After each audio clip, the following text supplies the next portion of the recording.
اساتذہ کرام، السلام علیکم ورحمۃ اللہ وبرکاتہ۔ جہاں ذکر حبیب ہوتا ہے وہاں خدا بھی قریب ہوتا ہے،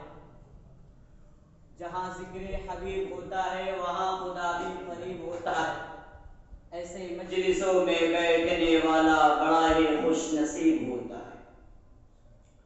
الحمدللہ نحمده ونستعینه ونستغفره ونؤمن به ونتوکل علیہ ونعوذ باللہ من شرور انفسنا ومن سیئات اعمالنا، من يهده الله فلا مضل له ومن يضلل فلا هادي له، واشهد ان لا اله الا الله واشهد ان محمدا عبده ورسوله، اما بعد فاعوذ بالله من الشيطان الرجيم، بسم الله الرحمن الرحيم، وقضى ربك ألا تعبدوا إلا إياه وبالوالدين إحسانا، إما يبلغن عندك الكبر أحدهما أو كلاهما فلا تقل لهما أف ولا تنهرهما وقل لهما قولا كريما،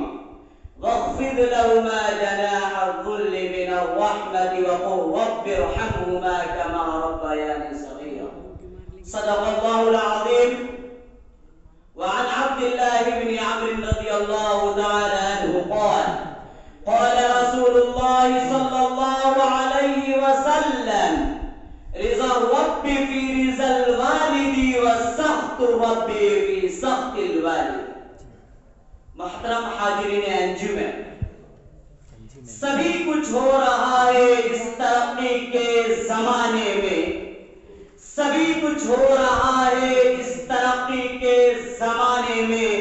مگر یہ کیا غضب ہے کہ آدمی انسان نہیں ہوتا۔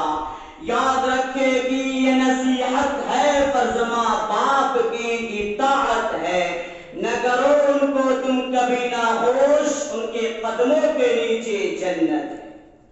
محترم سامعین اور عزیز ساتھی، اللہ تبارک و تعالیٰ کا لاکھ لاکھ شکر احسان و کرم ہوا کہ اللہ تبارک و تعالیٰ نے ہمیں اس بابرکت اجلاس میں بیٹھنے کی توفیق عطا فرمایا۔ اللہ تبارک و تعالیٰ اس اجلاس کو قبولیت سے نوازے، آمین۔ مجھے پوری امید ہے کہ آپ تمام حضرات میری باتوں کو بغور سماعت فرمائیں گے۔ حاضرین انجمن، اگر آج کے اس پرفتن دور میں ہم دنیا پر طاہرانہ نظر ڈالیں تو یوں محسوس ہوتا ہے کہ ہر سمت سے اپنے اپنے حقوق کا مطالبہ کی صدا سنائی دیتی ہے،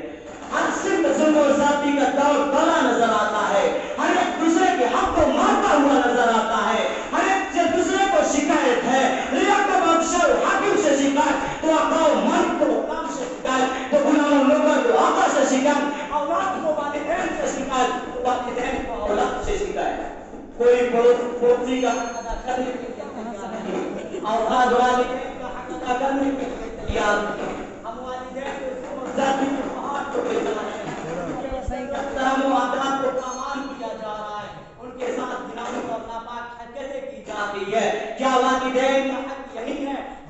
حدیث نہیں، وقت کی محدودیت ہے،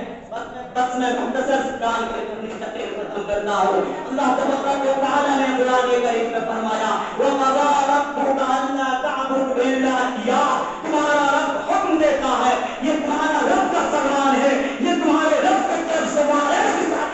کر دیا گیا ہے، کیا جاتا ہے کہ تم اپنے رب کی ایک رب کی عبادت کرو، ایک خدا کی پرستش کرو، ایک خدا کی پوجا کرو، ایک خدا کے علاوہ اور کسی کی پوجا نہیں ہوگی۔ آگے فرمایا بالوالدین احسانا، کہ اپنے والدین کے ساتھ حسن سلوک کرو، کسی پر اکتفا نہیں کیا بلکہ آگے فرمایا